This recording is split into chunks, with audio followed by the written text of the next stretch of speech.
All right, guys, we're going to go ahead and get started. Wanted to welcome everybody back to our second session with the back judges, field judges, and side judges. The first one went really well. They did some good stuff. Last week, of course, we didn't meet because of Memorial Day, so we decided everybody take an extra week and just regroup. So we're back today. Leading the session today, once again, for the deep officials are going to be Brandon Spencer, Terrell Turner, Harry Rear, and Anthony Fleming. What are we covering today, Brandon? Good question. So we got a couple things that we'll be going over. We're going over some DPI, OPI. We're going to talk about scrimmage kicks, tries, reverse mechanics, look, crew communication. If we get time, we're going to try to get down to some dead balls and communication with coaches and 12 keys to success is how we would like to end it today. I know we're a little behind schedule, but I do want to make sure that we are able to try to get to as much as possible. We're excited today. We're excited today that we're going to be using a lot of video, and we're going to ask for a lot of crowd participation. So once you turn it over to us completely, I'll kind of explain a little bit more about that. Yeah, so they're going to do something a little different. They're trying, like Brandon said, they're going to try to get the audience a little more involved. So we're going to make full use of the chat for you guys. Myself and Bruce are going to be monitoring it pretty good. I think you guys are going to be doing that as well on the side. So I don't have any announcements or chapter announcements or anything like that today, except for just we're still going to have a golf tournament on June 22nd, Cowboy Golf Club. So if you have not, if you intended on playing and have not signed up, please do so. So Brandon, guys, it's on you guys. All right, appreciate it. All right, thank you. Once again, guys, we want to thank all participants that are on the call today.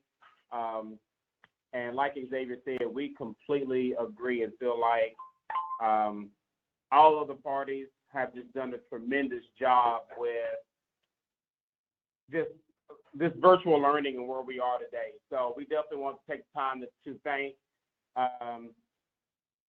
Jeremy Epps,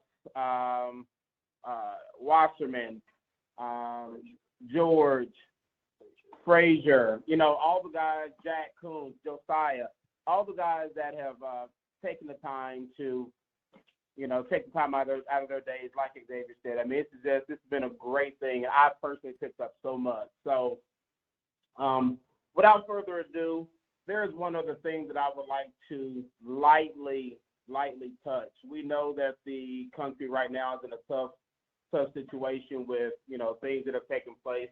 This is not a political ploy. This is not, this is just human, just being a human, guys. We know how much we work with each other, regardless of backgrounds, ethnicities, age, so on and so forth. I feel like we're probably one of the most diverse groups that are out there, and that shows well. So we want to make sure that we continue to do what it is that we can do to try to help make this, a better country, better state, better city, so on and so forth. So I won't belabor that point. Just want to kind of put that out there. I know there's a lot of touching things that are going on. Couple things we're going to talk about today, guys. We're extremely excited, and we're going to try something new. We saw what everybody else was doing, and we loved it so much that we want to try to take it an additional step. That additional step this year or this week actually is going to be, we're going to really attempt to do live video to talk about categories of DPIs, and we'll go over some defensive hold plays, scrimmage kicks and field goals, so on and so forth. But what we're also going to do with this is we're going to ask for crowd participation. So I'll explain a little more detail when we get closer, but this will be the one time we really want that chat room to blow up. We would love to see it just continue to go and push more and more and more. So what we'll be asking is for your participation with this training. So it's a training for us, but we know that we're a unit as a whole, so we want to make sure we're doing it as a unit as a whole. We ask that if you just got on call, please mute your phone, and we'll go ahead and get started. So I'm going to go ahead and go rolling right into DPI categories, guys. Be short and sweet with this. You guys have read it. The short flanks actually went over it last week or 2 weeks ago, and I thought that was great. So categories for DPI, we got arm bar, and it's broken down. An arm across the body restricting the opponent from moving where he wants to go. An arm across the body is not enough. There must be a restriction of movement. That's as layman terms as we can possibly get it. We'll try to show an example of that later on in our video presentation. Hold, grab, and restrict, which is probably, in my opinion, one of the most called DPIs. Grab and restrict. Keep in mind as you're reading it, grasping an opponent, often the arm restricting him from being able to catch the pass by raising his arms in the air. We'll talk about one-arm receiver versus two-arm receivers. That grab and restrict is definitely the category you don't want to put that in. Not playing the ball. If grab and restrict is the number one, it's probably going to be not playing the ball.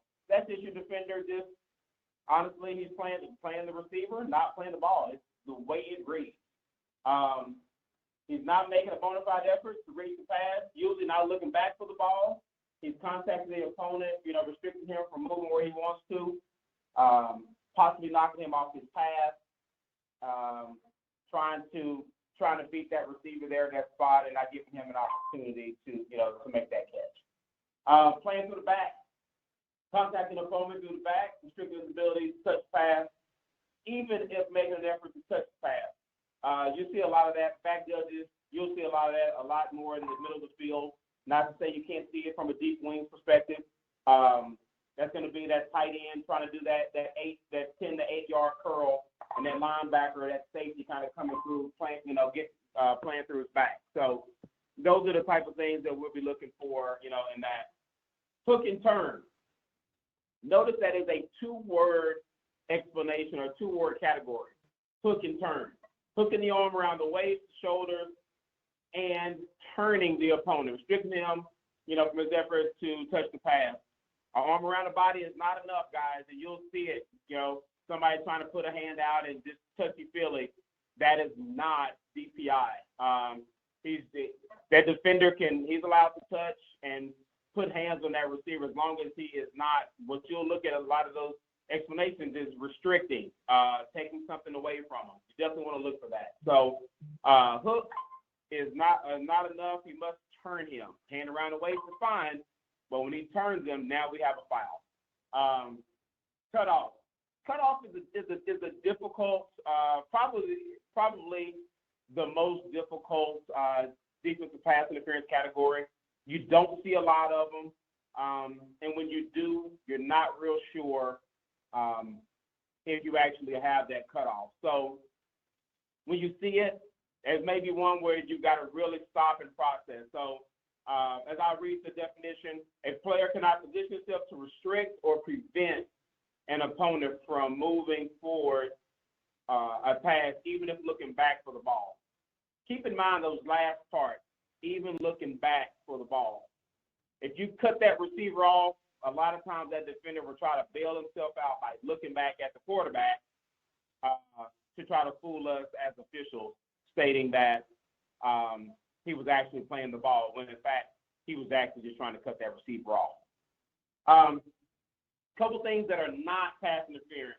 Incidental contact. Keep in mind, and Fleming, when he gets up here next and he talks, he breaks down the categories, he told me this years ago, and it really shows. When the ball's in the air, that defender is just as much as a receiver as the receiver. So if that defender is making a valiant play, a direct play on the ball, all balls, and he's made a little bit of incidental contact there, we do not have a foul. Let that defender make a play on that just as much as we are allowing the offensive player to make a play on that ball. Inadvertent of tangled feet. So quick funny story or explanation of this. As us Deeps, we meet once a week, and we kind of go over the topics we're going to talk about. And we got into a spirited conversation, for lack of a better term, talking about tangled feet. And it's just making sure you can have tangled feet and it not be a foul, but you can also have tangled feet and it be a foul. Unfortunately, I do not have an example of actually, I do have an example of a tangle feet foul. We'll talk about it, and we'll see kind of what we think as a position as a whole. What do we think if it's going to be pass interference or not? If a ball's not catchable, can't have pass interference, and you'll hear it a lot. Well, you know, what's a not catchable ball? I've heard things where the ball has to land in the top row of the stand. I've heard it has to land on the track if you're at certain stadiums. As we say all that, basically what we're trying to say, these athletes, they're special.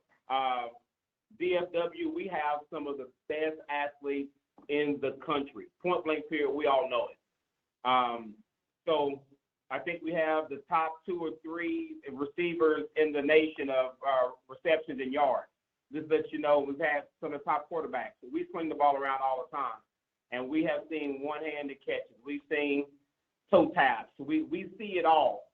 So to say that ball's not catchable, make sure it's genuinely not catchable.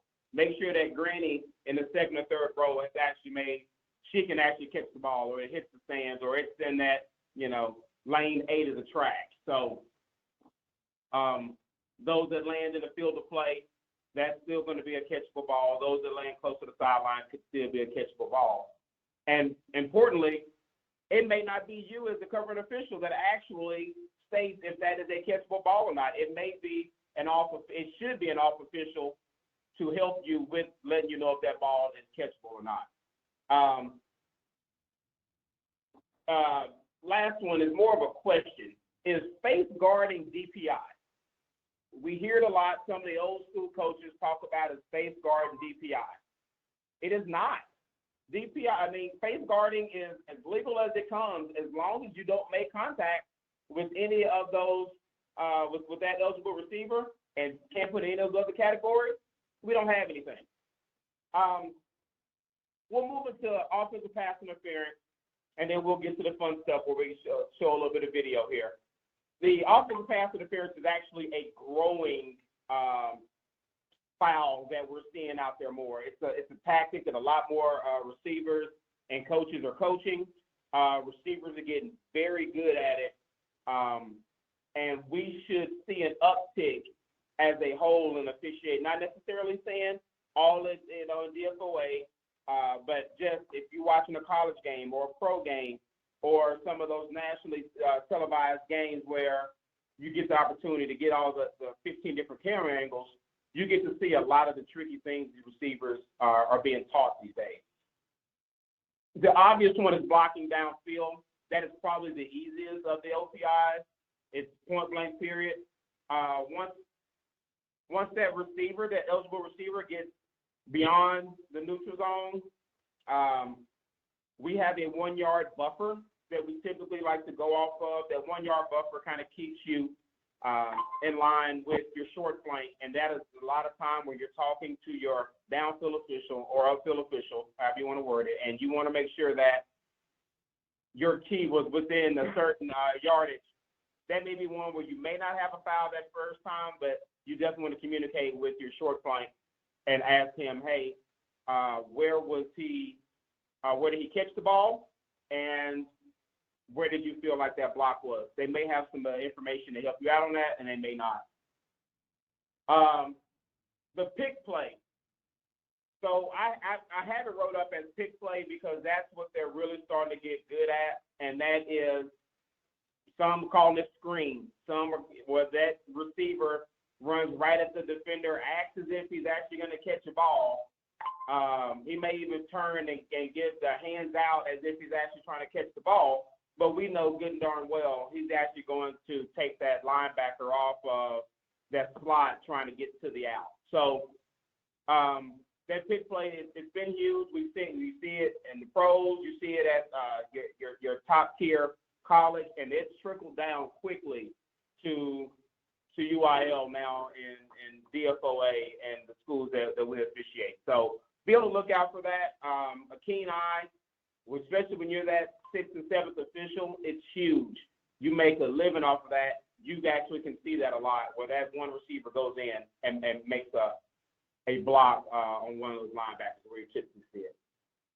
Create separation. Guys, this is Des Bryant at his finest. right? I mean, this is just the old school push-off. Or, and back in my day, because now I'm showing my age, that's when I tell the DB to go get in the weight room. At the same time, if you see an extended arm from a receiver, and he's created separation where he has taken a step away, and you'll hear some of this language talked about today. If he takes a step away from that defender, then we have a pause and an opportunity for a foul there. If he does it with an extended arm, we definitely have a foul there. Incidental contact or just a feeler out there, if he does not extend that, my term, I would say a chicken wing. If he doesn't extend that chicken wing out, I'm letting them play. You may have somebody else that may call that a little tighter, but if you hadn't extended it out, that's where we are. So playing through the back, you don't see that a lot, but keep in mind, like I said, and what I was taught, you know, as a young deep official, once the ball's in the air, you have two receivers. You don't look at offense, defense. Just know that you have two receivers, and if you keep that in mind when you're officiating that play, it'll help you out a lot. Same thing that we have for things that are not pass interference. I won't read it. You can see that. So with that, I am going to go into a couple of plays here. And what I would like to do is I'm getting the plays and stuff set up here. We want to talk about and go over some of the DPIs here. And what I want to do is I want to talk about the opportunities if we think it's a foul or if we don't think it's a foul. So how we would like to do this, I would like I'll let a play run. I'm going to let a play run. And as I let it run, we're going to pause for a couple of seconds.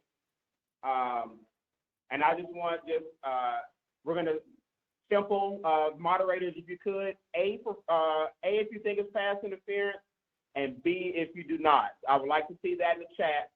I will let the play run, and we will go from there. So give me a little bit of time here. All right, I'm set. All right, here's our play. At the top of the screen.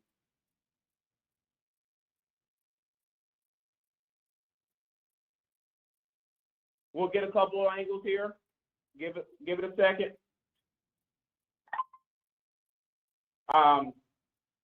If it's a little grainy, a little choppy, let's work with it, guys. Like I said, we're trying something new. Try to see what we got here. As we're looking at the chat now, do anybody think this is DPI? Pause. What do we have here? Anybody? There's about 1 million no's, Brandon. We got 1 million no's. Fantastic. Thank you for that information because I can't see it. So, guys, and that's fantastic. So, yeah, one DPI not playing ball.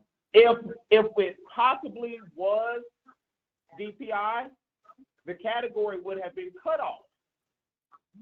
It would have been cut off because he actually does cut the receiver off, but the receiver never looks back for the ball. And without looking back for the ball, I don't have a foul there. But great job as a whole. I love the fact that we're all on the same page. We all don't think that is OPI or DPI, excuse me, and that's huge. So I'll go to another one, and we will. If there are any questions, guys, please let me know on that. So I would like to know if we think this is a foul. Bottom of the screen. Once again, we'll have a couple of different angles. I don't have a lot of DPI plays, guys, so I would love the participation. I want to make sure that we are there. It's going to come to the screen late. We got an eligible receiver that falls. We got a ball in the air. We got an interception. So I'm thinking that as a deep wing now, man, I'm having one of those OS moments.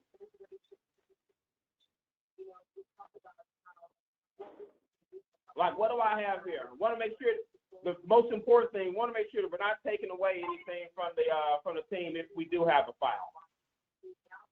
What do we have here? Anybody have foul? I'm hoping I have a bunch of no's. I'm assuming I do by the looks of Terrell and Slim here telling me that I do not. That's fantastic. So this is a prime example of the tangled feet. This is correctly not called by this official. The defender is actually playing the ball just as much as the offensive player is. They're actually so when we see that there, we're good to go. I think that is huge for us. I got a dog. I don't know whose dog that is.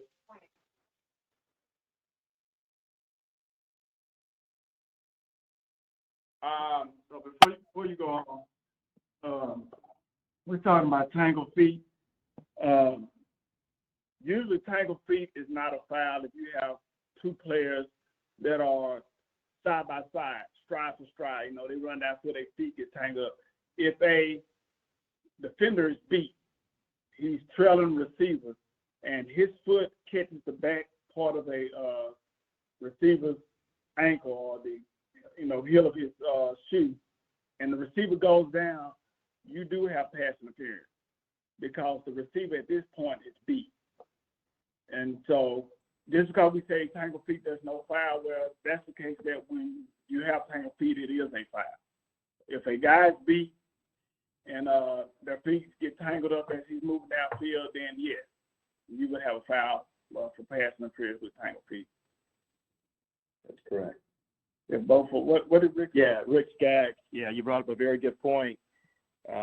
If both are not playing the ball and they have tangled feet, then there is no foul. Right. That is correct. He has to be in a position to receive the ball or know where the ball is. You know, I've had situations where a guy's looking to the right and the ball goes completely to the left. He has no clue where the ball is. The DB is hounding him. Do I throw a flag? No. You have to know where the ball is. I'm going to roll to the next play. I'm going to break down the next play. This is going to be, we're looking for the number 2 receiver at the top of the screen. Look at the action on him. See if we got a foul or no foul. Let it roll a couple times. Once again, we'll talk about it. And if you do have a foul, what category would you put this in?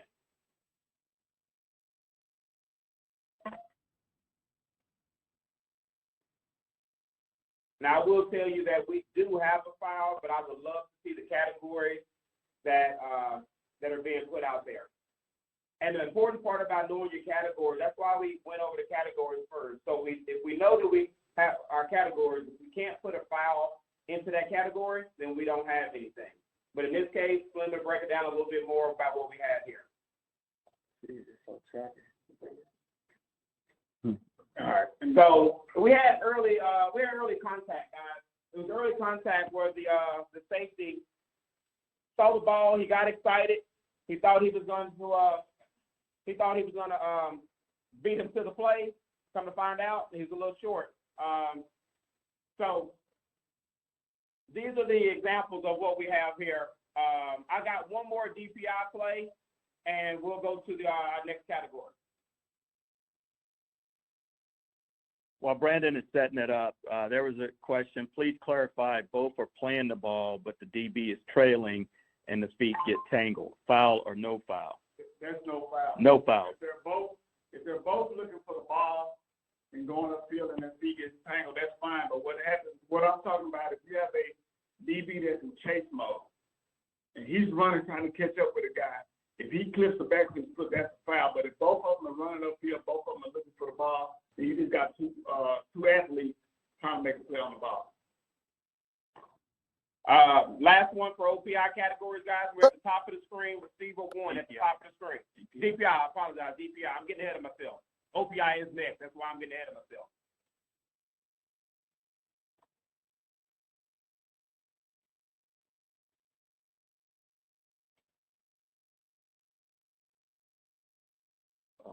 Tell you what it is. So I know we got DPI.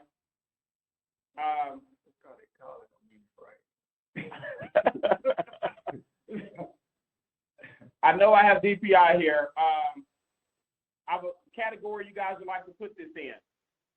I think some people may have said early contact. Others may just have this is not playing the ball. So if I was gonna put this in a category, I probably would play grab and restrict. If you look, he grabs the guy right on as he's trying to go up, which means he's holding him from making a play on the ball.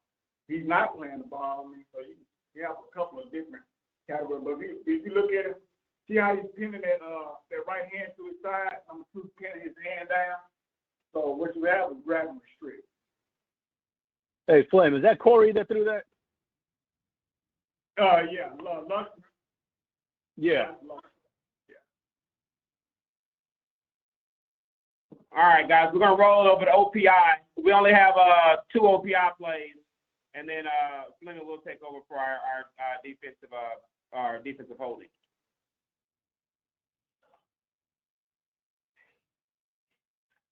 All right, so as we're looking at this, I want to know if we got foul or no foul, guys. Foul or no foul.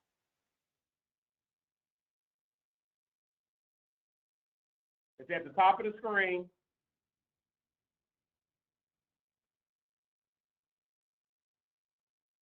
Hey, Brandon. Yes, sir. Hey, do me a favor. When you first started, put your cursor on where everybody needs to be looking at, because I think it's going to be easier to go right to that. I can do that. We're at this action up here at the top. We're looking for a block up here. You guys think it's OPI?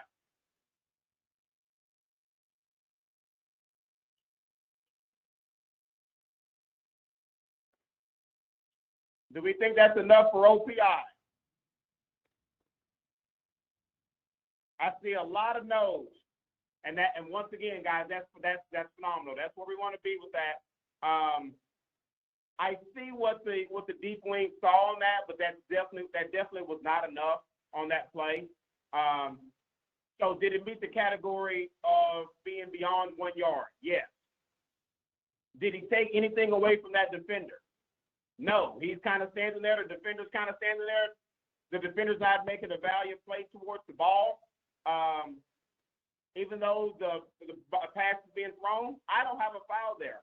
So good job, guys. I got one more. It's going to be the next play. We're going to be at the bottom of the screen. We're going to be looking at possible OPI at the bottom of the screen in the next play.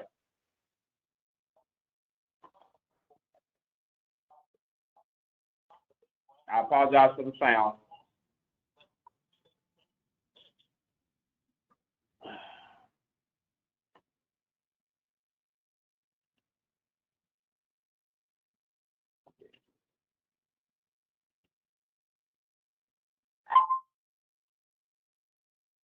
All right, so we're looking at this action right here.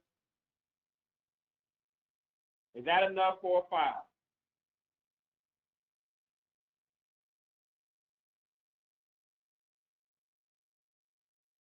Like Fleming said, just because they said it's OPI doesn't necessarily make it a foul. This may be it, but let's look at it, take a couple of angles of this, and let's see what we got.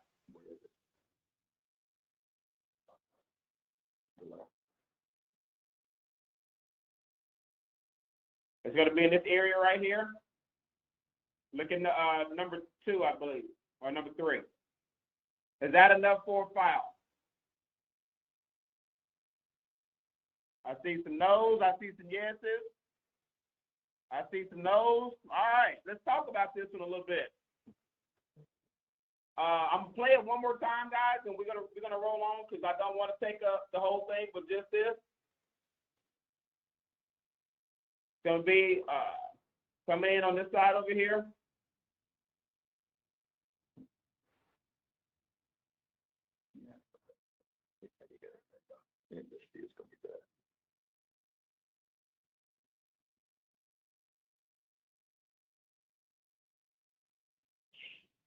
Now, was he running a route or was he looking for that? Was he actually running a route or was he looking for that linebacker to chip him? Or as we look back at the category, try to pick him, to free up that number one, that back coming out the backfield. What are our thoughts here? What do we see? I see some picks. Yes, pick. It's no looking. So we still got a little bit of both. I will tell you, this conference and the way this was graded, only for this particular play, and obviously none of the things we're talking about here is pertaining to the quality of these officials. Obviously, they are where they are. This was correctly graded as a offensive pass interference, as a pick play. Because it's offensive pass interference is a pick play. Correct. Yeah. So he did pick him in that situation, guys. That's what we were looking for. That was a great pickup by that deep wing. He came down. He stole the call, as you can see him in the screen right here. He's given this preliminary signal of pass interference.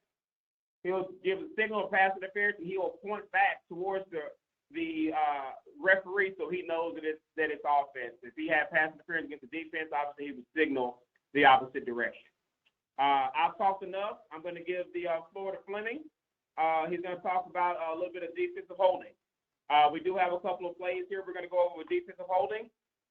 Give me a second to get that queued up, and we'll go roll. All right. So what we're going to do here is just pretty much watch the play and just talk about the action by the defender. If I'm not mistaken, I think that's all right, it's rolling.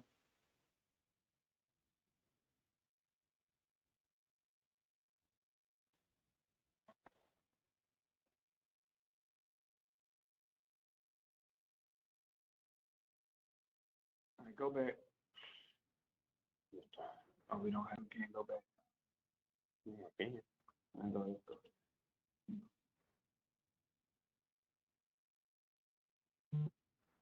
Again, when we talk about defense hold, we want to see something that takes something away from the receiver.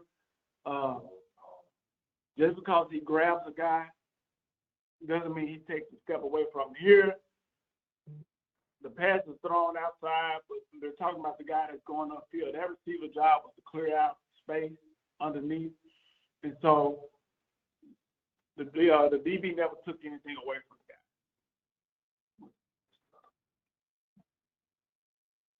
64.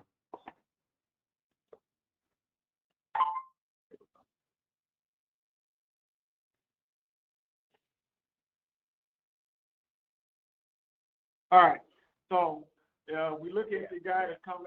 This guy coming out the backfield. If you look when he goes by the DB or the defender, the guy grabs him and he turns him. So when we're talking about holding, right here, that's exactly what you're looking for.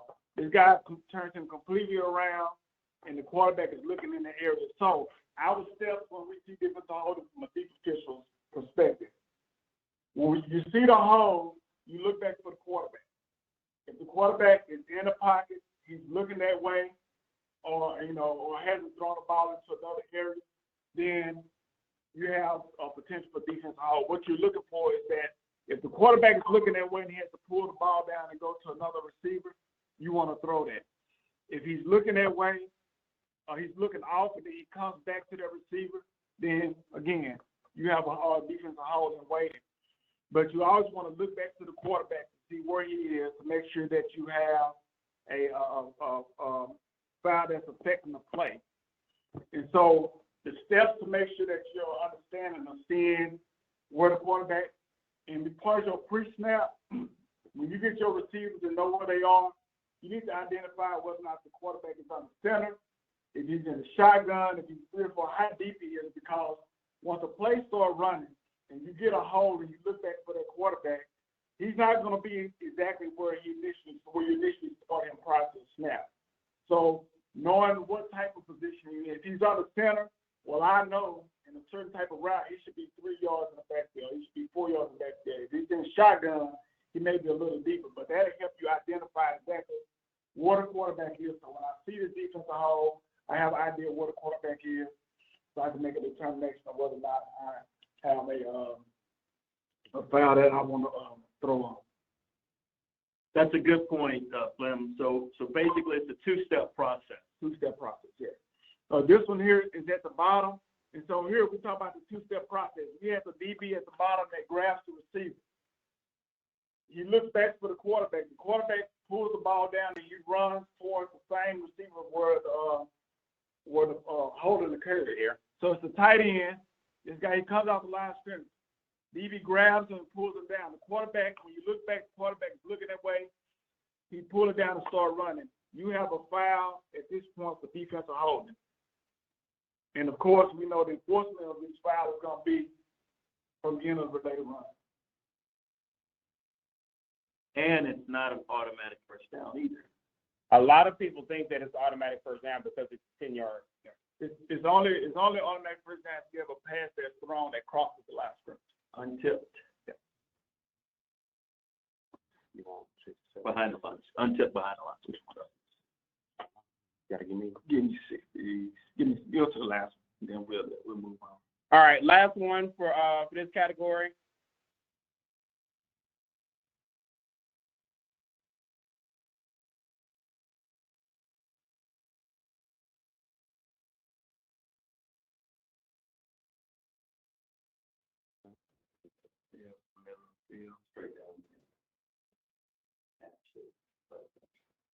So we're looking at the receiver coming down the Actually, the headlines and through this, but it doesn't matter. We can talk about it.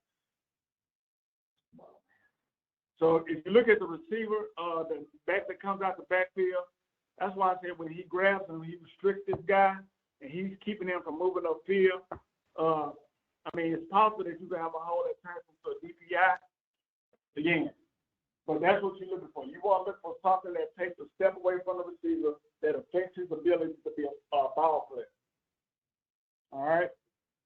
guys. The main reason why we're going over these things, because what we want to talk about and where we are with this is we're mechanics, right? And so these are the mechanics that we've been taught. So we continue to want to push. We want to kind of get down and going downstream. If you're in the right place and if you know the categories and if you know what it is that you're throwing on, it makes it a whole lot easier. And just so you know, before we move on to the next category, all fouls that's related with holding, defensive pass interference is going to come with what I call a box. The box for a official is going to be the area between the shoulders and the waist. Okay, here's the camera right here. Yeah, shoulders and the waist. They can't see. Shoulders and the waist. So any foul that you have is going to happen between the shoulder and the waist in the space between two defenders. So as we backpedal and as we go through our mechanics, our focus should be if the ball's in the air, we're not worried about the ball because one thing about the ball is governed by the laws of gravity. If it goes up in the air, guess what? It's coming down. So our focus is going to be within the box. There, right at the hip to the shoulder area. So if you're playing through the back, that foul is going to happen in that area. Grabbing and restricting is going to happen in that area. Arm bar, playing through the back. Hook and turn. All that stuff is going to come within that box. But, yeah.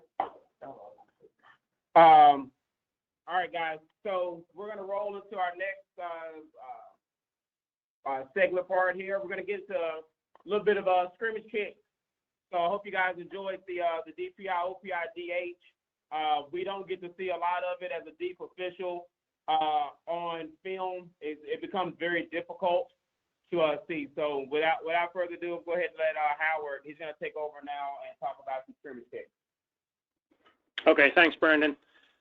All right, switching gears. The scrimmage kicks, especially punts, to some extent field goals and points and tries, it's almost like you got to change your film reel and, think about a kick is its own little unique kind of world here. There's a whole bunch of things that can happen that's somewhat unique to kicks. Sometimes things happen slowly. Sometimes it's bang, bang. So, one of the things you need to do mentally, I think, is get yourself prepared, during your pre-snap, get your mind changed into a kick scenario, get your film clip rolling in your head, start thinking about all the things that might happen, kick catch interference, loose ball, tipped, touching, inadvertent touching, all this kind of stuff. And I think if you can get yourself mentally prepared, a lot of times when things actually happen, it's almost like you predicted the future. You're more ready for it than being caught off guard. So if you switch to the second screen there, Brandon. Okay, so this screen here is basically a shot from the TASO mechanics, and it shows the keys for the deep officials. And that's typically a tight formation there. And the screen below is, I think, more typical, where you have the flyers, if you will, kind of spread out a little bit. But in either case, the field judge and side judge, just like during a regular play from scrimmage, whatever, your keys are typically your number one position. So, beyond that, as far as pre-snap, know your keys. A big thing with punts and field goals, etc., especially on punts, know where you are on the field, because it's there's a critical line here at the midfield. If you're at the 50 or inside B's territory, for the deep officials, they're going to retreat to the goal line. That's the money line. So, that's a key thing there. Just know where you are on the field. Next to that, pre-snap, I mean, we have got to ensure we've got no more than 11 players out there. I mean, the other thing I see is, the deep guys sometimes, I don't know what it is, just, you give the count signal. I've been in games where, the deep guys will give them the signal, but, I'm counting, and we have like 12 players out there. So, don't make it just a non-thought kind of thing. Don't give the signal unless you've counted and you're sure you've got, 11 or less out there. And we want to do everything we can to shut that down if there are 12 or more out there.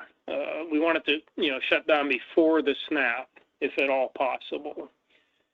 As far as the back judge goes, make sure you're not, you're not crowding that deep receiver. Okay, I like to be, you're typically a little bit deeper and wider than the deep receiver, favoring the wide side. I actually like to kind of get in an angle where I can actually see their hands, because sometimes, these guys, they don't really give clear, fair catch signals so much like by the rule book. A lot of times, I've seen these little dinosaur signals where, they almost hold their hand to their chest and they give this little waving signal. So I kind of like to afford myself the luxury of seeing their hands. So, and the other thing, as far as the pre-snap, the back judge has the play clock. So, foul-wise, there's not a whole lot the deep guys are calling for. They're either, the back judge has delay a game, other than that, maybe substitution. So this next slide here on things to know during is where we have a lot more things happening. As far as the field judge, side judge, initially, kind of watch the action on your keys. It's typically those flyers that are wide or on the end of the line. You want to know if they've been fouled. Maybe they foul. Sometimes they like to grab face masks. Either way, sometimes the guy on them likes to introduce them to the team area. They'll ride them out of bounds or so. We want to hopefully know that the ball has been kicked. So we don't see this too much anymore, but it's possible that they may throw a pass that looks like a punt. So we kind of want to be aware of that. Obviously, if it's in your side zone, you're going to roll on the fair catch signal, kick catch interference. If it goes over the guy's head or bounces before him, go with the ball. Know if it goes out of bounds, where it goes out of bounds. You'll have the spot there. You know, if you got a plate on your sideline, you know, you're going to have forward progress. You know, if it's a situation where you have cleanup to do or what, you're in a team area, you know, your short flanks are going to help you, you know, with the cleanup and stuff like that. And the same thing, if the ball's away from you, know that you've got action in front of the receiver so much. And if it is away from you, that's the time when you can kind of cheat up a little bit to give yourself a better angle on that front action. And we all know if the ball's kicked out of bounds on your sideline, you know, go deeper than where you think the ball went out of bounds, raise your hand, start walking forward. You know, the referee will chop you where he thinks the ball went out. If he's not paying attention, doesn't have a spot, you know, do your best. And like they say, you keep walking until the crowd starts booing and grab your spot. So, and lastly, if we do have a kick that's kicked from the 50 or inside the on the B side of the field, you know, our original positions are going to be at the goal line. So you may have a ball that's kicked in your zone, you know, that hits on the ground, and what you've got to be at that pylon angle so that if that ball by some chance angles down towards the goal line there, that pylon, you've got to know, did the ball cross the sideline before the pylon, or did it travel into the end zone and we got a touchback? So, you know, as back judge and to some extent with the field judges, initially, you know, get a trajectory on the ball. That'll tell you, you know, maybe he shanks the ball and it's going to the side judge or field judge side pretty quickly. You know, that dictates a lot of your actions there. Could be that the ball never crosses the line of scrimmage, or, you know, maybe it's a rocket and it's, you know, it's going to go deep. You know, the back judge is going to have the end of the kick, so he's going to beanbag it sideline to sideline. Back judge should always work with the beanbag in his hand. Let's see. I guess if you're back, you know, if all three guys are back, you know, back judge kind of rolls on the end zone. Anything in the end zone, kind of, you know, taking a knee, batting, kicking, all that kind of stuff. So, and that's it. Remember, those guys that give the valid signals or invalid signals, you know, for some reason they think they can block sometimes. So just be aware of that. So, other than that, you know, be wary of the field conditions, the weather. I mean, we've all been on fields where there's a, you know, 40-mile-an-hour wind and punts in one direction barely cross the line of scrimmage. Other direction, it's, you know, 50, 60-yard punts. Rain, you know, mud. You know, if you're on a dirt field, I mean, we've seen punts. Balls just stick in the mud. They don't even bounce. You know, again, watch for the upbacks blocking. First touching. You know, we see that quite often with team A coming down and, you know, inadvertently or intentionally, you know, they touch the ball. You know, there was a play, I think, last year, I can't remember if it was SMU with the receiver where, you know, a punt hit so close to the guy or what. I mean, it was a big discussion. They couldn't figure out if it hit him or not. So it can be very difficult sometimes when that ball, especially when it hits the ground and takes off, you know, quickly, as to whether it hits someone or not. So, you know, do your best, talk to the other officials, see if someone had a better example, you know, better look at it. And, you know, also on kicks and that, you know, I call him the assassin or what. He's the guy that you've got to watch for. He typically lurks away from the ball, away from the play. You know, he's the one that's, you know, he likes to target people out of the play and things, and you know, that can be a bad situation, but he's sometimes hard to find, but he's usually going to be lurking behind or well in front of the play. So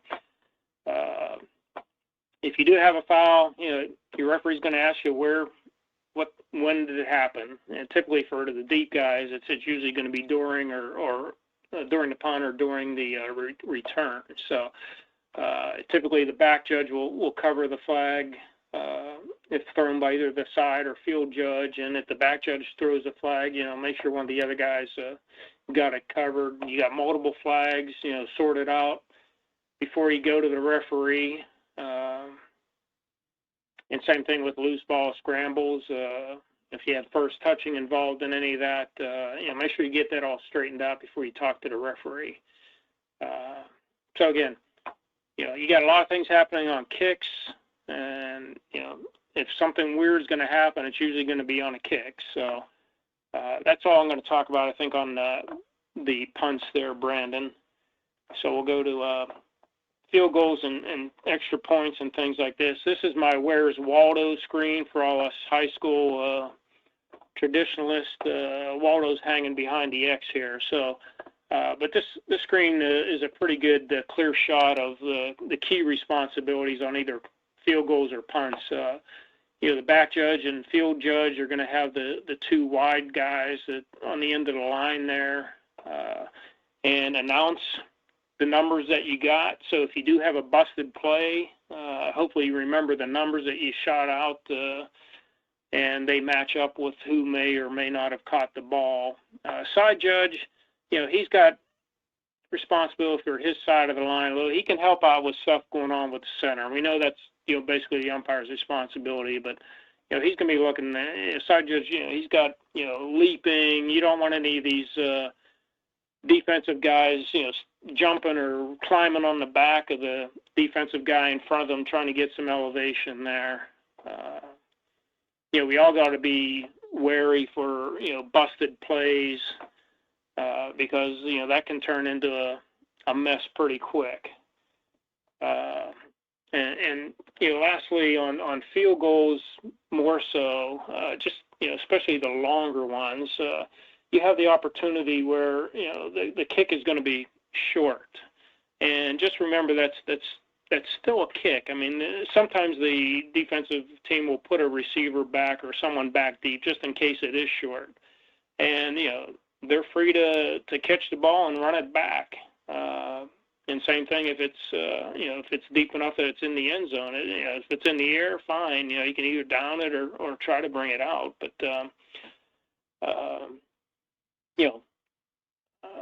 if the ball hits the crossbar or something, just remember that crossbar is in the end zone, out of bounds in the end zone there. So don't let the ball come bouncing out and team B or A or whatever think they have something. That ball is dead. Once it hits the crossbar and comes back into the field. So I think that's really it, guys. Brendan, you guys have anything you want to add to any of this stuff before we move to some clips? No, I believe we're good. Let me see if I can get you to that point.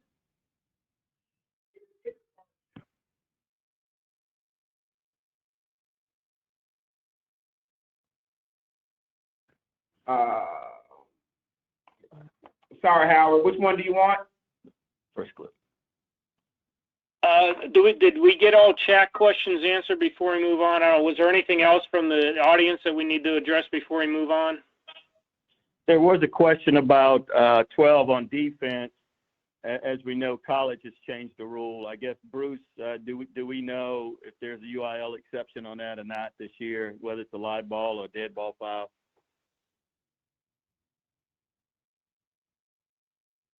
Well, if you catch it before the snap, you obviously want to shut it down. Okay, well, so there's a college change this year. College rule change this year that all fouls, if it's 12 on the defense, we're gonna let it play. We're not gonna shut it down. So the question is what's UIL going to do? Is there an exception on that? I think that's why someone is asking that question. No, as far as I know, it's the same.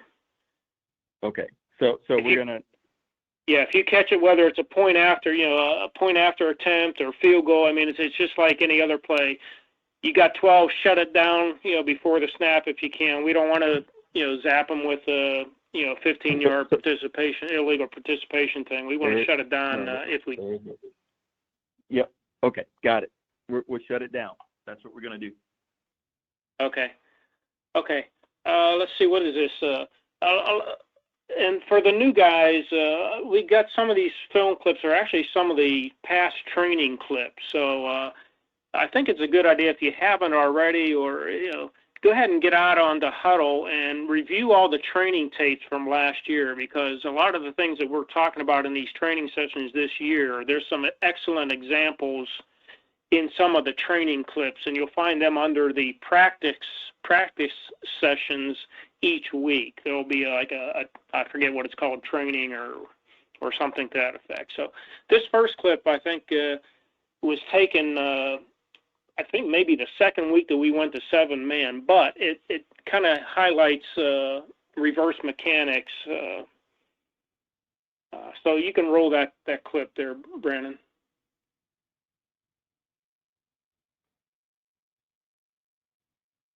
Yeah, you have to keep pressing play there.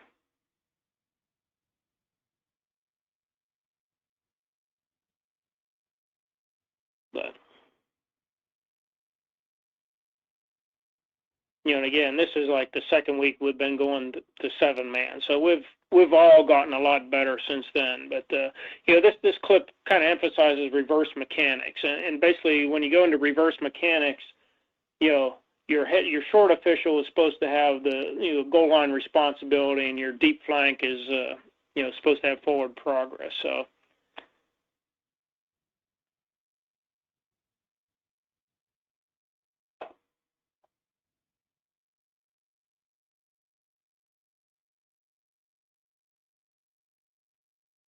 You could probably go to the second.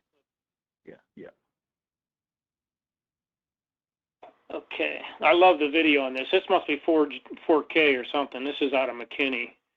But there's a couple things on this play. And what the first thing, it's actually the clip 2. You can advance it to the second clip there, the bottom arrow. There you go. We have a end of kick at about about the 33, but we have a beanbag at I think it's a 29. So that's the emphasis on this clip here. Remember the end of the kick can be a spot penalty enforcement spot. So okay, now this next click is very shows the hunter, the assassin. This is a good clip. That kind of shows that this guy is kind of out of the play, and next thing you know, he's hunting someone down. Yeah, here it is.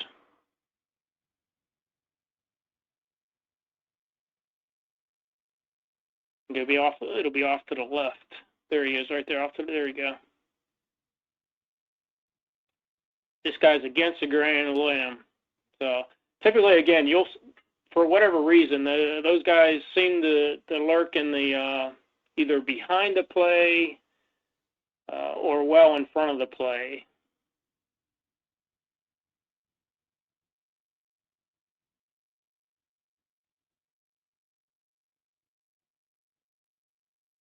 So, okay. You can go to that next clip, Brandon.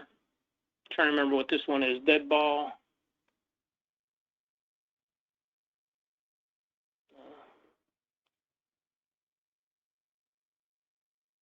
Yeah, I think this is I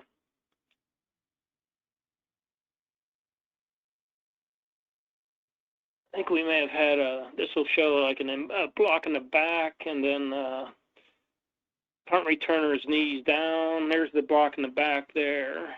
You got kick catch interference. The receiver's knee is down, and then this guy comes plowing in. So you had when the guy's knee was down, he's dead. The play's over. So you had that.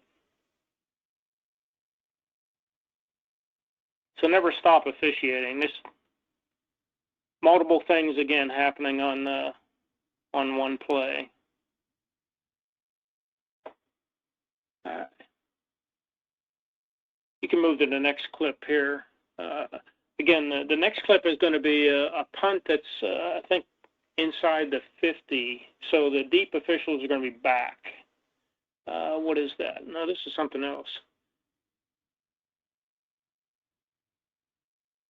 Oh, this might be kick catch interference. Or no, this is the face mask major, maybe? Oh, no, this is the right clip. Okay, lots of things going on here. The deep guys are initially on the goal line. You had the kicking team come down, and they touch it at about the 8 or so. So lots of things going on. What are the? I don't know what they ruled on this. You can see the ball is touched at about the 8. So I'm thinking on this one, maybe the back judge should have been more on the goal line. The question is, did the ball go in the end zone? Did it not?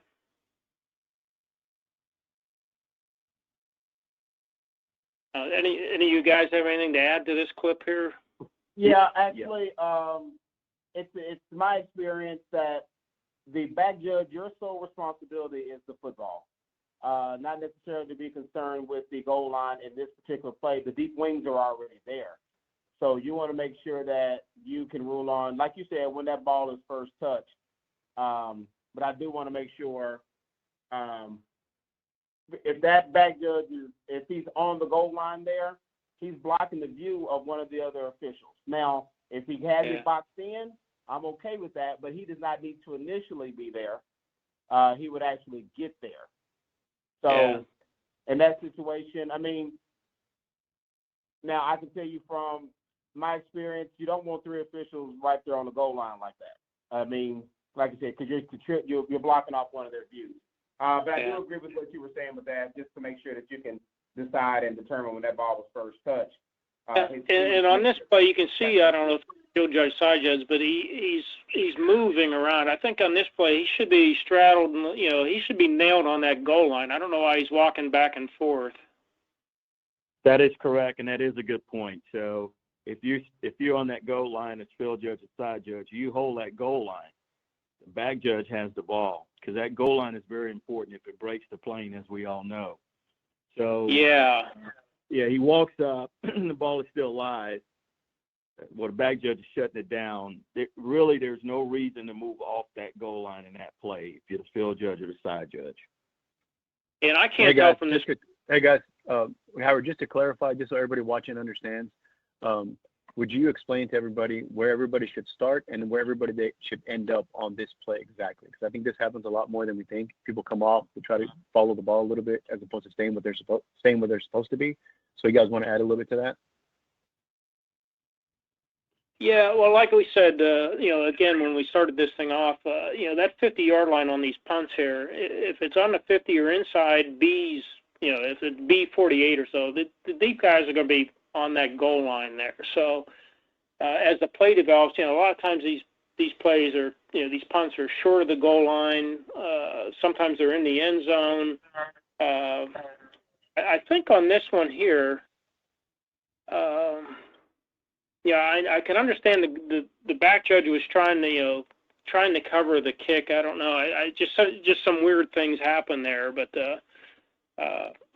for the side judge, field judge, they definitely want to be nailed on that goal line.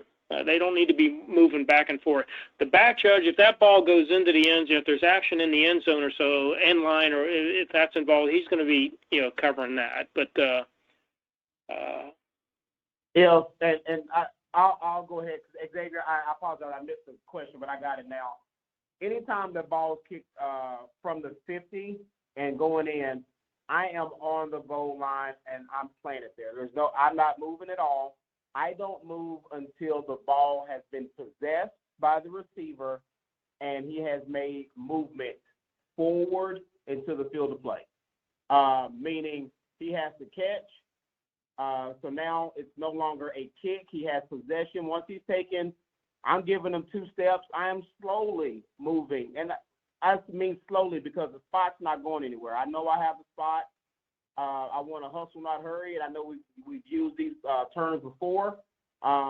And that's even in a high school game. If he can't get it to the goal line, it doesn't matter. I want to make sure that I'm there until that ball has been possessed, and then I'm slowly going to go up and box that in with my back judge and short flank if it's on my side of the field. If it's opposite of me, I then have the opportunity to dead ball officiate, which I'm hoping we can get to this evening, but it's like it's going to be tight up against the clock. But those are some of the things that, from a deep wing, that's what you're looking for. I appreciate it, Brandon. And hey, guys, just to clarify, I think some people in the chat were asking about the more than 11 pre-snap on Team B. We are going to treat that as a live ball foul starting in 2020. So we will not shut it down. Oh, didn't know that.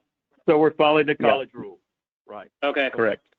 Hey, Brandon, since we're kind of crushed on time here, let's go to the, let's go to the point after attempt, know your eligible video.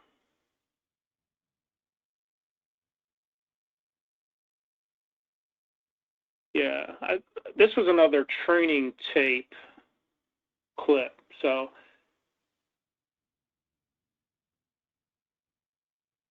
I think it's important here, and I want to echo what George and those guys said in the last meeting. It's very important to know your eligibles prior to the try. I can tell Shoop, if he's on the call, thank you, brother, because for me to become a better official, I'm going to steal exactly what you told me, and that was getting those eligibles in the pregame, getting those eligibles first of all, and making sure that they are there and that they are eligible numbers. Because, like he said, they don't typically change, and that is spot on information. What I have done in the past is always yell out the eligible numbers to the other official that may. If I'm the field judge, I'm yelling out my eligibles to the back judge that's under the uprights with me, just so he knows and I know. But that's a secondary nature to me now, because I will be inheriting what you talked about and writing those numbers down prior to and confirming. Because when I don't see 86 on that end where he used to be, now my spider sense is going off. I'm thinking that they're maybe trying to put a trick up their sleeve when 86 has been out there the whole time. Could have been hurt, granted, don't get me wrong, but I definitely, that keeps me going. So great point of talking about knowing your eligibles there, especially in a broken play like this. Yeah. Or a 2-point conversion. Yeah, I think the second video you see a little bit clearer.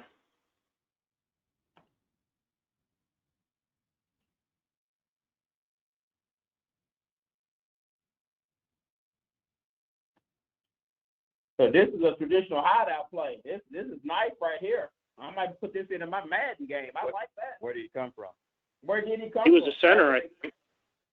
He was eligible by number, but not by position. He's the center. So that is a foul. Yeah. You don't think they practiced that, do you? He's jumping like he wanted that ball, so I'm going to say yes. Yeah. Okay. You want to go into action on the center? Oh. Well, it's up to you. The other thing was that. Guys, go ahead, guys. We got time, guys. I mean, this is going to be recorded anyway. So people don't want to stay on, they can just go back and watch it. The action on the center, we'll talk about it, but this is actually more of a umpire. This is not a side judge mechanic. So we know that the side judge, I'm gonna make him the side judge right now, just because I don't know how they did it. So if he's the side judge here, typically when a side judge goes in, he wants to communicate with his umpire and let him know if he's on his left or if he's going to come in on his right. Typically, he's going to come in from typically the same side, and the umpire just kind of knows. The umpire is going to have that action on the center. Most umpires would say they got center and the guard on either side. And that side judge is going to have that tackle and that eligible receiver on the outside. This can overlap. You may have some overlapping here. the most important part of this is communication and making sure that the side judge and the umpire aren't looking at the exact same thing. I did see a comment, the back judge and the field judge, you are calling out the eligibles, but you don't have the action on the eligibles. So no, they're not your keys in that situation. So good question, but they're your key, but you only have them if the play becomes a broken play. Or a fake. Or a fake or anything like that. Other than that, you're actually going to be ruling on the try to confirm that it has crossed the uprights. Or the upright. Howard, did you have anything else before I roll to Terrell?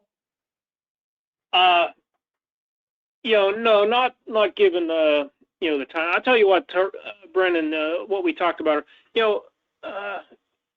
just in general, guys, I think one of the biggest hurdles or what do you want to say, difficulties that the deep guys have is, where we're at today with, not having a 7-man crews for every game. It's very, very hard on, the back judge and the deep guys because, they're not working, every week, week in, week out. You got a 7-man game, then you have 3 5-man games, and you have, a 7-man game. Those are that's, I think, to me, one of the biggest challenges in high school for the deep officials. So just keep that in mind. It's there's a lot of mental checks, preparedness, depending on what game you're going into, and to some extent, it affects the short flanks as well. So anyway, I just want to throw that out as one of the things that I think is one of the biggest hurdles or struggles that we have, working the deep flank position. So thanks, Brandon. Yeah, no problem.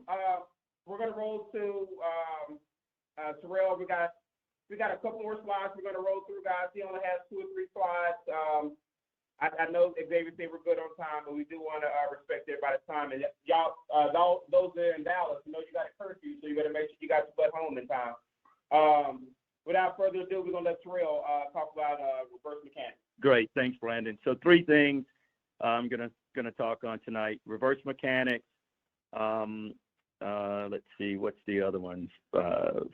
Foul reporting, as well as crew communication. So we kind of touched upon reverse mechanics a moment ago with regards to what Howard talked about on that scrimmage kick. So reverse mechanics, also known as push mechanics, kind of heard Frazier talk about that and refer to it as push mechanics. And basically, it happens when there's a change of possession. So obviously, a scrimmage kick or a punt play, interception return, and a fumble return. And scrimmage kick, punt play, we kind of know what's going to happen because it's 4th and forever. And they send the kicking team out there, the punter's back there, rather, and we're able to get our mind around what's about to happen or what we think is about to happen. Obviously, it could be a fake or it could be blocked, but in most cases, the ball is kicked, and it's beyond the line of scrimmage. So we're able to get our minds around what we're about to do. But when an interception return happens or a fumble return happens, that's very quick, and it's instantaneous. So we have to get into that mode of reverse mechanics. What do I do on this? So what do you do? The deep officials and the line of scrimmage officials, they actually switch responsibilities. The field judge and the side judge are now trailing the play. They have the responsibility of the runner. They have the dead ball spot all the way to the A2 or to the 2 all the way on the other end, if you will. Cross-field mechanics can be helped out on the official that's opposite side of the action. And obviously, you're going to clean up, which I don't have on this, but we're going to clean that up. We're going to do some dead ball officiating afterwards. But if you are the calling official where you have the dead ball spot, obviously you're going to stop the clock. It's just remembering all of those things. Normally, we wouldn't probably stop the clock because on a regular scrimmage play, the the line of scrimmage guys coming down and getting the spot. And usually we would clean up. So it's just the opposite. The back judge is going to be trailing the play. He's going to keep his head on the swivel. He's going to keep it boxed in. He's not going to let anybody get behind him. But by keeping his head on the swivel, he's going to look for personal fouls like illegal blindside blocks or unsportsmanlike conduct fouls that are happening or targeting fouls that could be happening. It's a lot of bad characters out there thinking that there's nobody behind them, so they're going to get a cheap shot in. So usually the back judge will catch something like that on reverse mechanics when there's a change of possession and we go on the other way. So our brethren that's on the line of scrimmage, now they're going to see the world from what we normally see the world from on a scrimmage play. But in a scrimmage kick situation, they're flipping. So they're going to be ahead of the play. They're going to watch the action in front of the play. And they've got the spot all the way from inside the 2 to the goal line. If it doesn't go that far and we're getting the spot, they're coming upfield to clean up, right? They're going into the team areas, normally what we would do on long plays and things like that. So it's just really flipping the script, if you will. It transitions quickly, so you have to do that if you're going to be successful in nailing the reverse mechanics. So next slide. Foul reporting to the referee. This is very, very important. The referee will love you tremendously, more so than what he currently does, if you're able to accurately and efficiently report this foul to the referee. They have a lot of things going through their minds, and they want all of that right information flowing out of your mouth into their head so they can repeat it and get through that foul reporting themselves. But not only that, they're thinking about penalty enforcement so they can convey it to the umpire and get that penalty marked off correctly. So accurate but efficient foul reporting is vital. So let's talk about some scenarios. If we have a single flag down on a single foul play, you're going to use a preliminary signal. And we showed that earlier. There was a clip earlier on one of the PI foul plays where the official showed he had his hands out demonstrating in a preliminary signal pass interference.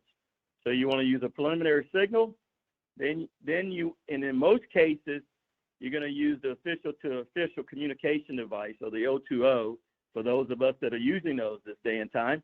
You want to use that to report your foul. So preliminary signal for pass interference, and then you just get on your O2O instead of coming all the way down the field or the referee running to meet you. That's on a single flag, single foul. In most cases, you're going to use that technique, that mechanic. When you have multiple flags down, there are a couple of scenarios. If we have the same foul back there in the secondary, the back judge and the field judge have the same foul, we're going to confirm with one another that we do have the same foul. We're going to make sure the flags are placed together. That enforcement spot is very important.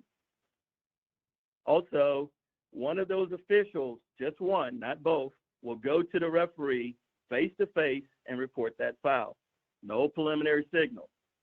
So again, you're going to come together with your co-official, confirm that you do have the same foul, put the flags together, one official go and report the foul to the referee.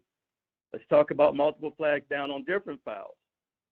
The officials who have those different fouls should each report their foul to the referee face-to-face.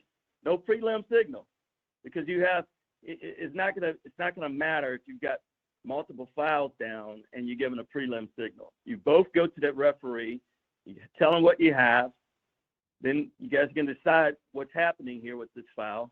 If it's by the same team, then we're going to take the best option for the team there in the penalty enforcement. And what we're going to do is both officials are going to kind of stand back a little bit, because that's a lot of information going to the referee's head. You've got, say one guy has a face mask at the line of scrimmage, right? DB pulls the wide receiver's face mask. And then another guy has DH on that play. Obviously, we're going to take, well, depending on the results of the play, you're going to figure out what's the best option. But the referee has got a DH reported to him. He's got a personal foul face mask reported to him, and he's got to get these numbers. So kind of stand back and allow the referee to make his announcement, but he might need your help on the numbers. So don't just go running back to your position. Some of the must-haves during foul reporting, which are very critical, and this is the accurate part. The accuracy is what I spoke about earlier.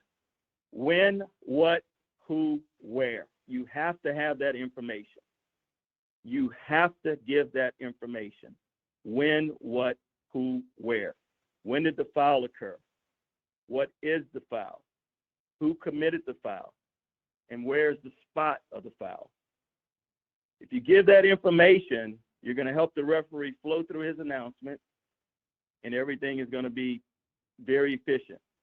Instead of him, if you give him one thing, he's going to ask you the 2 or 3 other things. So if you give him all 4 of those things, we can get through this penalty enforcement. He can get through the announcement, and we get back some live ball football going again. So an example is during the return, that's the win. What do we have? Illegal block in the back. Who? The return team, number 32. So again, during the return, illegal block in the back, return team number 32. Now that spot is critical, obviously, for 3-and-1 principle, because it happened during the return, so we got a 3-and-1 going here. And not to get into penalty enforcement too much, but as you know, if the foul occurred behind the end of the run, we're going to go from the spot of the foul. If the end of the run occurred behind the spot of the foul, we're going to go from the end of the run. But that spot of the foul is very important, so you need to have that information. When, what, who, where. Practice that just as if you're announcing, if you're a referee, because he will love you if you give it to him in that order. The last thing I want to talk about is crew communication. Crew communication during the week is very, very, very important. If you talk to your fellow officials during the week, you can get through that pregame very efficiently. In other words, if the back judge and the field judge might need to talk about a few things before pregame, whether it's the day of, days before, whatever, when the referee comes in that pregame, he wants a couple of things. He has a couple of objectives. He wants you to get in the football state of mind. First of all, football officiating state of mind. Secondly, he wants to make sure that we're all up and up on what's about to happen, and he's going to challenge us and ask us some scenarios and questions to make sure we're all good and we're all on the same sheet of music here. So if the back judge and field judge have some mechanics questions, they probably need to talk about it before they get in pregame. And in every situation in life, there are multiple forms of communication, verbal and nonverbal. In the football world, obviously, our nonverbal is signals. We want to use the right form at the appropriate time. So having said that, for instance, a nonverbal signal can be as we roll our fists or our arms, our wrists on fourth down, the fourth down fumble room. We're all looking around. We're all communicating that. Another example is on a foul. The back judge has a delay of game. Flag is in the air. He's blowing his whistle. He's shutting it down, stop the clock signal. Referee's trying to figure out what's going on. Well, the foul is coming from back there by the back judge. His natural reaction is probably to look at the play clock. Referee's probably looking at the play clock. He's seeing zeros on the play clock. At that point in time, he's looking back at the back judge, and the back judge is giving him the delay of game signal, I dream a genie signal, and pointing back towards him, towards the offense. He doesn't need to get on the 0-2-0 to tell him that he's got a delay of game signal. So that's some of the nonverbal communication. Some of the verbal communication, we want to only convey pertinent information when we're on that 0-2-0. We want to be professional at all times. This is not time for idle chit-chat, right? Keep the game moving. Don't talk about things that are not important. And when we're talking about things on the 0-2-0, we want to get accurate information from your co-officials before you start talking to the coach on the other side. And I'll give an example. I've got a foul on my side of the field opposite of the line of scrimmage guy on the crew, Danny Bowman, on my crew that I'm on. You know, I've got a guy that's standing over, I've got a dead ball situation where I've got a defender that's taunting a receiver that he tackled, and he's standing over him. Coach might not see what's going on, and the defense the team that's on defense is over on Danny's side of the field. I mean, I want to let Danny know, hey, 32 stood over the guy and taunted. I just don't want to say I've got taunting over here, Danny. You know, so Danny needs to be able to tell that coach over there what 32 did. He stood over and he taunted. So we want to give accurate information instead of having to go back and forth. Well, what did he do, Terrell? Because that's what the coaches want to know. Also, we want to discuss switches of keys with your adjacent fellow official. Those types of things are very important. You've got a double-double situation, 2 wideouts on each side, and the back judge is looking at number 2 on my side. I've got the widest guy, the number 1 guy on my side. At a particular time, if they switch, I want to make sure that the back judge switch keys, because we shouldn't be looking at the same wide receiver. So we've got to switch those wide receivers. That type of communication is very important as well. We also want to inform the crew of any verbal warnings that we've given any of the bad characters that are out there, guys that are close to getting a personal foul or unsportsmanlike conduct foul, because that guy is going to be on the other side of the field in most cases when they flip directions. So we want to make sure that we communicate, hey, I've warned this guy, I've warned the coach. You know, in other words, that's almost zero tolerance at this point. He's gotten all his warnings. We're done talking to him.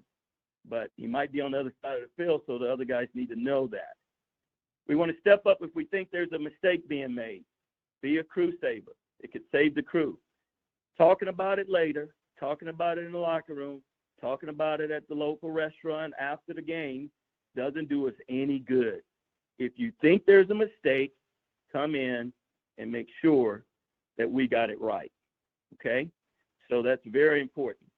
And then last but not least, lift up your crewmates, because we're all having tough times. Sometimes we have tough times throughout the game. When you know your crewmate is having a tough time, give them some encouragement, lift them up, because we're all out there to help each other and get through the game effectively. Last thing, a couple of favorite quotes by Don Shula, Coach Don Shula, who passed away earlier this year. He once said, the superior man blames himself, the inferior man blames others. Again, the superior man blames himself, the inferior man blames others. What Coach was saying there was he was preaching accountability. As we talk with one another, we want to be honest, we want to have straight talk, and we want to have accountability, because accountability breeds trust. And that's what we need when we're out there as a unit, as a crew, being able to trust one another to be able to get through that game. And that's the way we communicate. And the second quote is, success is not forever. Failure isn't fatal. What he's saying there is that don't get too high when things go great, and definitely don't get too low when things go bad. Stay even keel, because you're only good as your last call. I mean, you got your last call right, that's great. No need in high-fiving, because you got another play coming up. And likewise, on the flip side, don't get down on yourself when you kick a call, because you got another play coming up. You don't want to kick the next call. That's all I have. Guys, I feel like we've had a great call. Terrell talked about communication, so I'm not going to belabor the point. I did have an additional slide that we had. I'm gonna show it. I will not read it, but there are a couple of high points I would like to just briefly talk about, and that's just, we talked about communication. We talked about the communication with the coaches. I mean, we're in the same point. Like, there's nothing different that's there. It's just